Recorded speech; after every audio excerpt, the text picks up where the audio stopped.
Cheikh Tidiane Cissé, bonsoir. Bonsoir madame. Merci pour l'invitation. Nous sommes très heureux d'être ici pour parler tout ce qui concerne la littérature, mais aussi la bibliothèque d'Océan de Mo à Keur Massar. D'accord, Inch'Allah, on va en parler tout à l'heure largement. C'est également qui est sur ce plateau et qui représente le mouvement Océan de Mo. Cheikh Tidiane Cissé, oui. Océan de Mo, donc il s'agit d'un groupe d'écrivains donc qui a publié donc ce recueil de poèmes. Exactement.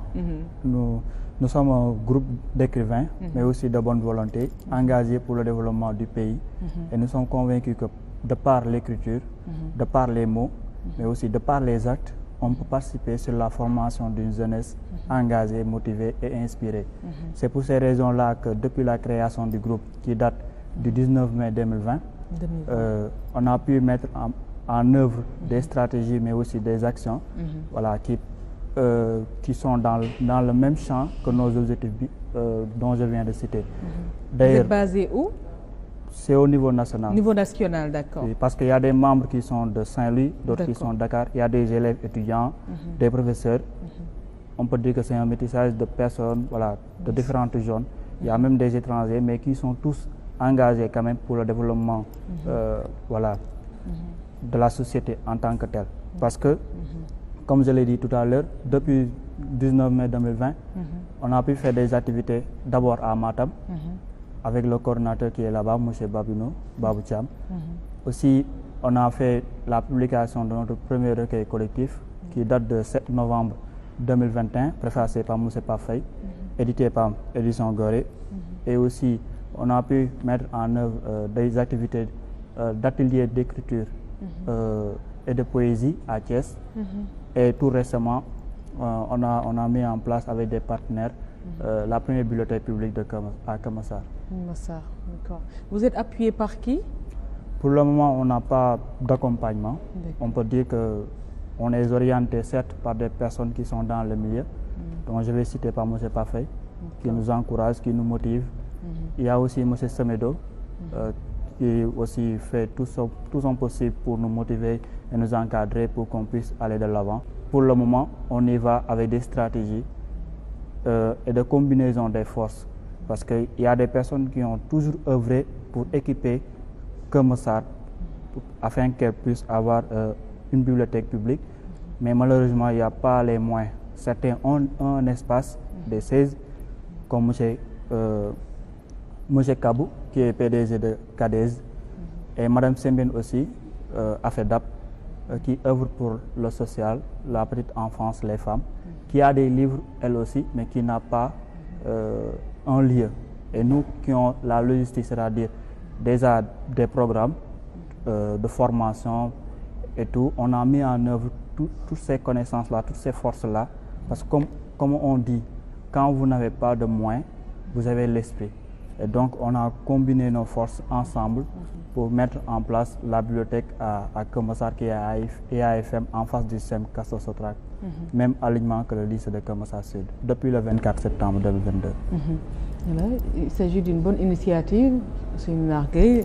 Moi, je suis très heureux de voir la jeunesse écrire, et pas que des SMS avec une orthographe voilà, déficiente.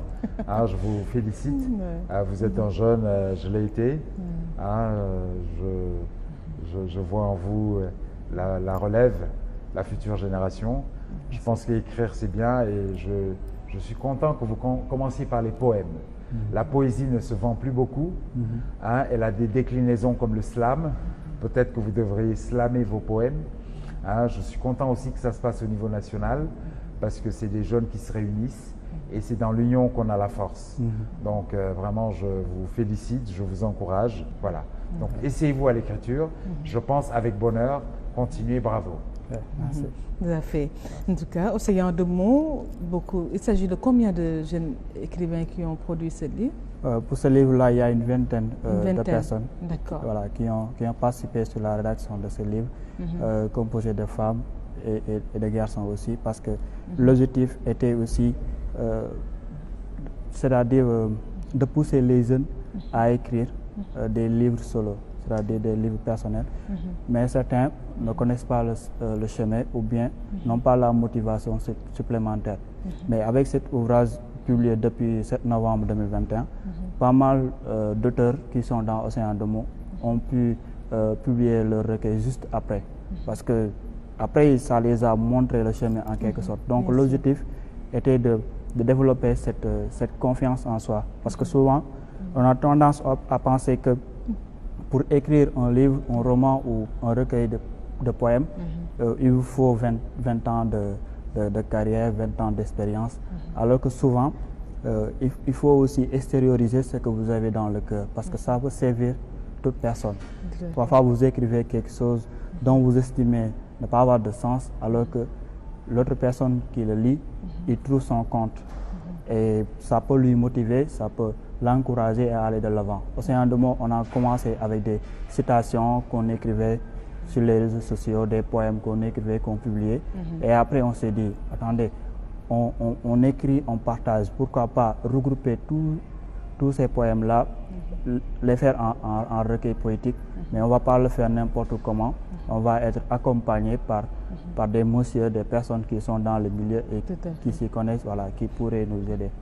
Le collectif a exigé quelques critères pour écrire ces poèmes, ou bien il a suggéré quelques critères pour pouvoir le faire, il y a des ou bien critères. chacun a écrit librement son poème? Bon, les critères, je vais dire, c'est-à-dire à chaque fois qu'un auteur donne, parce qu'on a fait un appel à poème, c'est-à-dire on a fait un appel pour dire que on demande aux auteurs de donner leur poème 4. Maintenant, à la réception de ces poèmes-là, il y avait déjà une équipe qui était chargée de sélectionner, de regarder les poèmes qu'il faut prendre, les poèmes qu'il faudrait revoir. On a fait des contributions. Les poèmes dont on a jugé qu'on peut les améliorer, les auteurs les ont améliorés. Et après cela, on ne s'est pas limité à ça. On l'a donné à M. Parfait, qui l'a lu, qui l'a corrigé aussi, dont je remercie au passage. Et après, la maison d'édition a fait son travail. Donc c'est un travail très sérieux qui a été fait en amont. Et après, on a eu pas mal de retours, parce que le livre, c'est en 2 parties. Sur la première, on parle de façon générale le lyrisme personnel, c'est-à-dire l'auteur exprime ses sentiments, de ce qu'il ressent, de sa personnalité. Et dans la seconde partie, on a ce que l'on appelle l'engagement. Ici, l'auteur non seulement dénonce ce qui est dénonçable, mais aussi on l'incite à suggérer des solutions. Parce que pour moi, et pour les membres de Océan de mots d'ailleurs, on pense que nous devrons être des personnes qui apportent des solutions par rapport aux problèmes de la société. C'est pour ces raisons-là d'ailleurs, quand on a vu qu'à Keur Massar, il n'y a pas eu de bibliothèque, on s'est dit, on ne doit pas l'attendre des autorités, parce qu'eux, ils ne peuvent pas tout faire. Pourquoi pas consolider toutes nos forces et nos connaissances pour quand même avoir une bibliothèque qui sera au profit de tous. Et après, pourquoi pas de faire des activités, voilà, comme on l'a débuté à Thiès, des activités de formation et d'encadrement des jeunes, de les inciter à écrire, de les inciter à lire, mais aussi de les préparer au métier de l'avenir, comme le TIC. Parce que vous l'avez dit tout à l'heure, pour pas mal de personnes, la littérature, c'est quelque chose de très abstrait, qu'on ne peut pas toucher, qui n'a pas d'importance. Alors qu'en réalité, c'est de par l'écriture quand même qu'on peut former une personne. C'est de par l'écriture qu'on peut préparer une personne. Par exemple, si vous lisez ce livre de Moshe, qui me rappelle d'ailleurs mon écrivain préféré, Albert Camus, qui disait tout ce qui est une raison de vivre est aussi une raison pour mourir. C'est-à-dire votre motivation doit vous pousser à tout donner. Et sur ce livre-là, certainement on le voit. Et c'est ça aussi qui fait les fondements cardinaux d'Océan de mots. C'est-à-dire on est motivé à ce que nos poèmes, nos écritures, nos actions puissent être bénéfiques à la population. Le collectif est composé d'étudiants et d'élèves ou bien? Exactement. D'ailleurs, j'en profite pour le dire aux membres que nous sommes dans la phase de recensement pour mieux recenser toutes les personnes. Mais aujourd'hui, si on combine tous les groupes que nous avons, on a à peu près 1000 personnes. Voilà. Il y a des personnes qui écrivent souvent, d'autres qui veulent écrire mais qui manquent de motivation.